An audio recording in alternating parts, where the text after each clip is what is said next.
Hello friends, I am Rishika and welcome to my channel. आज मैं आप लोगों को एक ऐसी रियल स्टोरी सुनाऊंगी जिसको अगर आपने ठीक से सुन लिया और समझ लिया तो मैं आपको 100% गारंटी देती हूँ कि आप अपने बिहेवियर को इम्प्रूव करने लगेंगे आज से ही। बहुत टाइम पहले की बात है, दो लड़के स्टैनफोर्ड यूनिवर्सिटी में पढ़ाई करते थे और उस टाइम पर उन दोनों का ही फाइनेंशियल स्टेटस कुछ ठीक नहीं चल रहा था।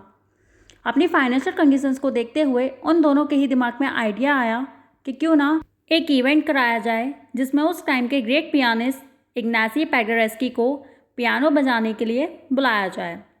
वो दोनों सोच रहे थे कि इस म्यूजिकल इवेंट से जो भी इनकम होगी उसको वो अपनी पढ़ाई और रहने के खर्चे में लगा देंगे।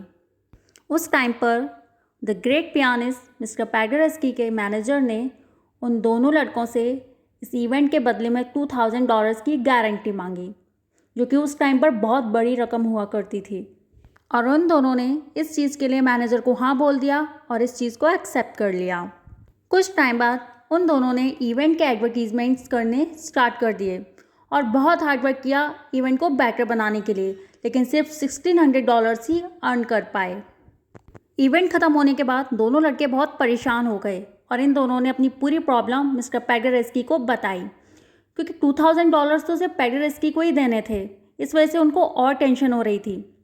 अपनी सारी प्रॉब्लम मिस्टर पेडरेस्की को सुनाने के बाद उन्होंने अपनी टोटल इनकम जो कि $1600 थी मिस्टर पेडरेस्की को दे दी और साथ में एक प्रॉमिसरी नोट देते हुए ये भी कह दिया कि बाकी के $400 वो उनको बाद में लौटा देंगे।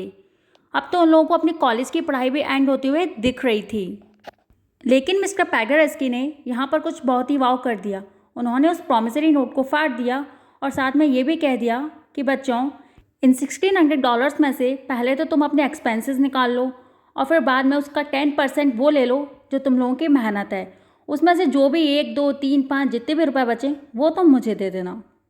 ये बात यहीं ख़त्म हो गई और टाइम आगे बढ़ता गया।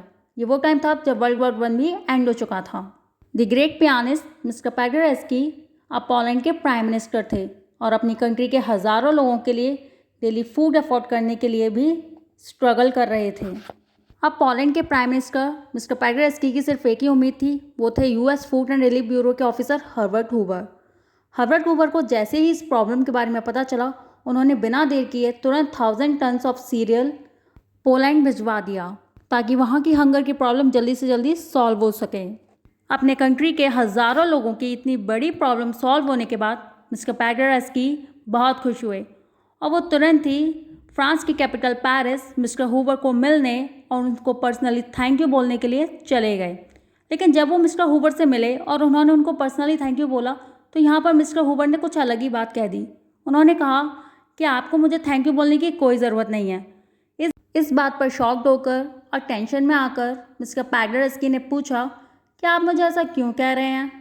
तब मिस्टर हूवर ने कहा कि आप भूल सकते हैं लेकिन मैं नहीं भूल सकता, आप ही की वजह से मैंने पढ़ाई की है। जब मैं कॉलेज में था और मुझे पैसों की बहुत ज़्यादा ज़रूरत थी तब आप ही ने मेरी हेल्प की थी। ये स्टोरी तो यहीं एंड हो गई, लेकिन ये स्टोरी हमें एक बहुत अच्छी चीज़ सिखाती है, वो है लाइफ इज़ अ बूमरंग। जी हाँ, चाहे वो हमारे थॉट्स हो, वर्क हो या फिर हमारा बिहेवियर हो, हम जैसा देते हैं वैसा ही हमें रिटर्न में मिल जाता है। लाइफ में ऊपर उठते टाइम हमें हमेशा लोगों से अदब से पेश आना चाहिए, क्योंकि जब हम नीचे गिरते हैं तब यही लोगों से हम दोबारा मिलते हैं। ऑथर शिव खेरा कहते हैं, अच्छाई वापसी का रास्ता ढूंढ लेती है। यही प्रकृति का भी नियम है। सिर्फ फल पाने की इच्छा से किसी को भी अच्छा काम करने की ज़रूरत नहीं है, यह तो कुदरती तौर पर अपने आप होता है। अगर आपको ये वीडियो अच्छी लगी हो तो इस वीडियो को लाइक कीजिए, मुझे कमेंट करके बताइए कि आपको वीडियो कैसी लगी और इस चैनल को सब्सक्राइब करके इसे सपोर्ट कीजिए। Thank you for watching.